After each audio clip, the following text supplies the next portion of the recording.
নমস্কার বন্ধুরা, welcome back to live আড্ডা ফুটবল। তো বন্ধুরা, আরও একটা নতুন ভিডিওতে তোমাদের সকলকে স্বাগত জানাই। তো বন্ধুরা, ভিডিওটা শুরু করার আগে তোমাদের কাছে একটাই অনুরোধ, সেটা হচ্ছে যে আমাদের এই চ্যানেলে যারা প্রথমবার তারা কিন্তু অবশ্যই আমাদের এই চ্যানেলটাকে সাবস্ক্রাইব করে পাশের বেল আইকনটি অল করে রাখবে, যাতে সবার প্রথমেই এরম খেলার আপডেট তোমার কাছে পৌঁছে যায়।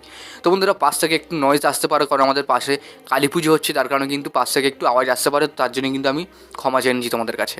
তো বন্ধুরা, আজকে বিশেষ কিছু আপডেট তোমার সঙ্গে শেয়ার করার আছে, তো তোমরা ভিডিওটা একটা সেকেন্ডে স্কিপ না করে পুরো দেখতে থাকো।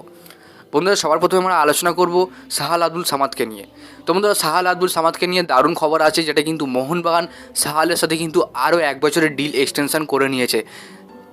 সাহালের সাথে যত বছরের ডিল মোহনবাগান ছিল, তার সাথে কিন্তু আরও 1+ ডিল কমপ্লিট করে নিয়েছে মোহনবাগান। হ্যাঁ বন্ধুরা, এই খবরটা আমি কিন্তু সবার প্রথমে তোমাদের সঙ্গে শেয়ার করছি। এখনও পর্যন্ত এই খবরটা তোমাদের হয়তো কেউ দেয়নি, সবার প্রথমে আমি তোমাদেরকে দিচ্ছি।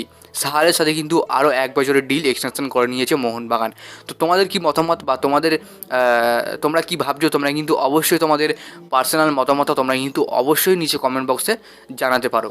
বন্ধুরা, পরের আপডেট দেবো দীপক টাংরিকে নিয়ে। তো বন্ধুরা, দীপক টাংরিকে নিয়ে বেশ কয়েকদিন আগে আমি ভিডিও বানিয়েছিলাম এবং আমি বলেছিলাম যে দীপক টাংরির সাথে কিন্তু মোহনবাগান আর কন্টিনিউ করবে না। কারণটা হলো, দীপক টাংরির সাথে কিন্তু মোহনবাগানের চুক্তি শেষ হয়ে যাচ্ছে এবং আশিস রায়ের সাথেও কিন্তু চুক্তি মোহনবাগানের শেষ হয়ে যাচ্ছে। আর কিন্তু আশিস রায়কে কিন্তু মোহনবাগান ছেড়ে দিতে পারে। এই আশিস রায় এবং দীপক টাংরি, এই দুটো প্লেয়ারকে কিন্তু মোহনবাগানে একসাথে রিলিজ করতে পারে।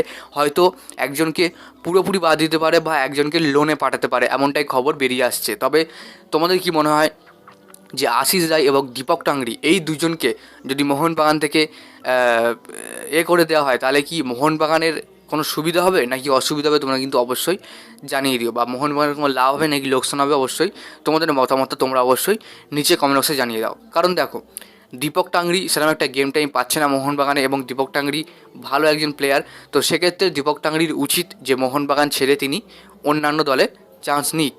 এমনটা শোনা যাচ্ছে যে দীপক টাংরিকে টার্গেট করেছে তোমার পাঞ্জাব এফসি, এমনটা খবর বেরিয়ে আসছে। তবে এই খবরের এখনও কিন্তু সত্যতা না পাওয়া পর্যন্ত খবরটা আমি তোমাদেরকে কনফার্ম দিতে পারছি না। শুধুমাত্র এই খবরটা এসেছে যে পাঞ্জাব এফসি দীপকের ওপরে একটা ইন্টারেস্ট শো করেছে, জাস্ট এটাই বলার ছিল তোমাদেরকে, জাস্ট রিউমার।